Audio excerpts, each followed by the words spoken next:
Last night, the U.S. bombed several places in Venezuela.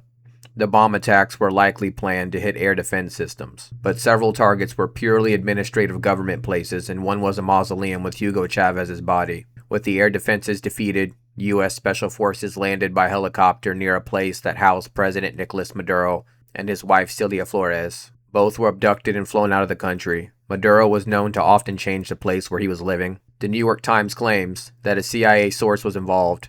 The human source claim sounds plausible, not so much the stealth drones. So much for the bodyguards that were looking after Maduro 24/7.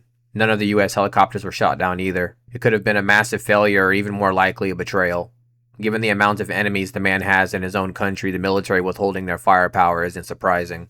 Maduro has been sent to the States and is incarcerated. His reign is over. But Chavistas still rule in Venezuela. Venezuelan Vice President Delcy Rodriguez is acting as a president, and Defense Minister Diosdado Cabello is also in place. The government issued a pretty tough statement. Quote, "The objective of this attack is none other than to seize Venezuela's strategic resources, particularly its oil and minerals, in an attempt to forcibly break the nation's political independence. They will not succeed. After more than 200 years of independence, the people and their legitimate government remain steadfast in defending their sovereignty and their inalienable right to decide their own destiny. The attempt to impose a colonial war to destroy the republican form of government and force a regime change in alliance with the fascist oligarchy will fail like all previous attempts. It calls on its people to defend the country." Although given the situation that just happened, the words mean very little. Clearly the people in Venezuela are either too weak or too uncaring to do anything meaningful. The next question is what steps we plan to take. Our military does not have enough forces to invade Venezuela. A blockade of the country also wouldn't lead to a change of its government. An internal revolution is unlikely to succeed. Obviously, we will attempt to seize their oil and establish a friendlier regime that is willing to trade with us instead of our enemies.